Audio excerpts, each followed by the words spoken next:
Well, Lucky Lodge are in for a busy night at Club Menangle on Saturday night, represented in most of the races. I caught up with Robbie Morris to get his thoughts on their representatives. Well, Robbie, before we delve into the drives on Saturday night, congratulations first. Agent Mary saluting the judge at Club Menangle today, owned by your mother, Margaret.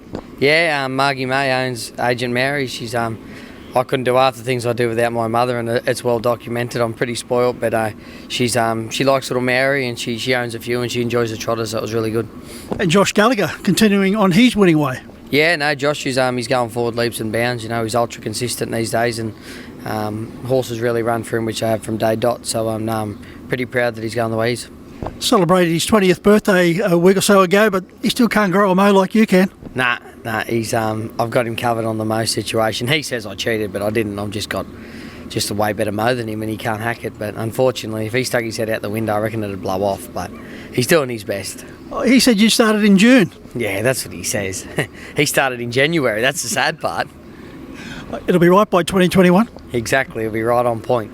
And of course, you are raising money for the Prostate Foundation, and hopefully we can get some donations coming through via Lucky Lodge. Yeah, that's it. You know, I think it's a good cause. We've done it last year, and it's something that's close to our hearts with a few different things that have happened in our lives. So, yeah, it's good to sort of get in. I think it has a bit of fun. It lightens it up too, and we all look a little bit silly, but no, that's what it's all about. So if anyone wishes to put in money as far as you're concerned, or for Josh, just get in touch with Kerry Ann at Lucky Lodge. Yeah, I think they just go to the Lucky Lodge Facebook page, I think, or something like that. Yeah, probably Kerry's better to talk to than me than that, but yeah, it'd be good. Well, let's go through these drives on Saturday night, Robbie. First of all, Bailey's Night, a very good effort here last week behind Airtime. Yeah, he's probably a horse that lost his way in New Zealand, and they sent him over to Kerry Ann to just try and find his feet again, and I think we have. You know, his run was super on Saturday, and the Tuesday run before that was really good. So I think he's a horse going places.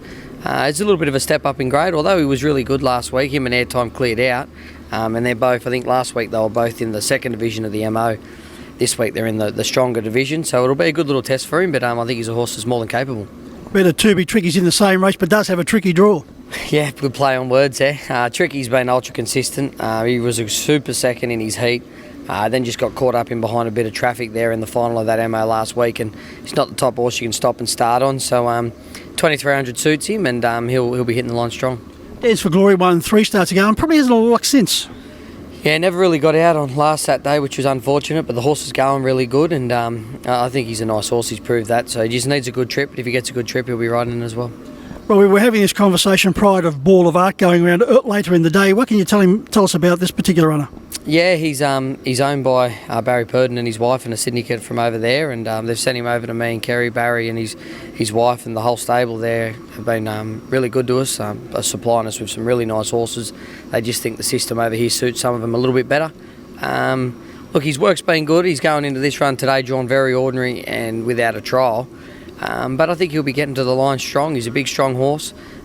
He's won some nice races in New Zealand against some really handy horses, but just probably the handicapping system, and he does get on one knee a little bit, so you know, we're just going to have to see. But I think he's a nice horse, and I think he's going to be a horse that we can bring to the Saturday night races consistently. In race 4, Artemis nicely drawn in gate 2. She will also be going around later today, but she's just a model of consistency. Yeah, she's really in the zone right now, Artemis. She's owned by a terrific bunch of people, and they just allowed her to sort of find her feet when she come from New Zealand. We gave her a spell, and she just got coming back bigger and better. She likes her racing. She doesn't do a hell of a lot at home, and we like to just keep her consistently ticking over, and I'm sure she'll be a show today and a show on Saturday. Race 5 features King of Swing and also Battle Rush, but as per usual, Craig Cross is keeping a number of drivers employed. Do you know who you'll be driving yet? No, I don't. No, I haven't even had a look too far there, so if he's got a fair few in it, I dare say I'll be on one of them, yeah. Hey, race 6 Gold Sovereign. He's going good. He's probably not a little bit of not a purple patch at the moment. He's sort of struggling to find a bit of form, but he's just been getting back and things haven't been going his way. But he's a nice horse. If he gains a start, I think he'll be competitive. Opposite end of the scales in race 7 with Chapter 1 in 1 and Cleaned Out in 8. Both horses are going good. Cleaned Out's form's been really good numbers-wise. He's been coming from last and up the fence and through the middle here at Menangle and running some good races. And Chapter 1 gets a good draw. He's missed a week worth of racing. He's been sort of probably a little bit plain, I thought, his last couple, so we freshened him up and changed a bit of training with him, and he seems to have bounced back really good. So from barrier 1, I think he gets his show. Which one will you be driving, Rob? At this stage, I'll probably run chapter 1. So that would be a very good guide there. And in race A, Bronski Bell in 2. Another one that's been going well. Probably better than what the numbers look next to her name. Yeah, her halves have been 54-1, 54-5. You know, she's been going really good, but just same deal, getting back in the field along the fence and sort of can't really get into it. But small field may help, may go one way or the other. We'll just have to see. But I think she's going okay, yeah. Can you give us a guide on which you think maybe your better drive or the better as far as Lucky Lodge is concerned? Yeah, I think we've probably got a really consistent book of drives, but I'm really interested to see how Ball of Art races today. I went back through his form last night, and he's got form behind some really good horses in Auckland. He probably lost his form a little bit, but he was drawing bad and getting back in the field, a few standing starts. So I'm really sort of looking forward to him, and I think he's a horse that'll sort of keep rolling through the grades. Well, Robbie, we've kept the best news for last because you are needing to chalk up as many winners as you possibly can, because Archie is very soon going to have a brother or a sister. Yes, that's right. As we all know, Archie, he likes his tucker, so I've got to keep churning out the winners to keep providing his food for him. But no, he's very excited.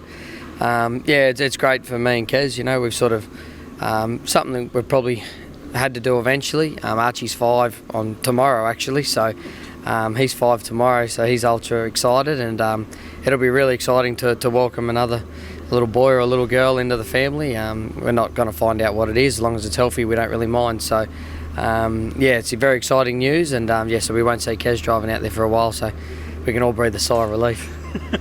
I don't know about that, but just on Archie, 5 years of age, no doubt he's starting to get a bit itchy feet for mini trotters. Yeah, he is. He's down there most afternoons on his pony, doing lap after lap. We nearly got to drag a little pony off the sand track. He really enjoys it, and I don't know if he'll start straight away. He doesn't seem too phased on it at the minute, but he's great. You know, he goes to school Monday, Tuesday, Wednesdays at Broughton, and he can't get out of bed to go to school. His mum rings me every morning at 7:30 saying, he won't get out of bed again, but 5:30 comes on a Thursday morning when he knows he doesn't have school, and he's following me to the car. He comes to the stables every Thursday morning, and he loves it. So I think we've got no hope of him doing anything else. I don't think. I said that to Kerry the other day. I think he's going to do horses, and he thoroughly enjoys them, and he really enjoys watching the races, and he gives me a rundown every night I get home. So looking forward to it. If he's going to be half as good as his grandfather and his father, he'll be doing very well. Oh, well, let's just hope he can be consistent and have a bit of luck. Great news, Robbie, and good luck with that mow. Thank you.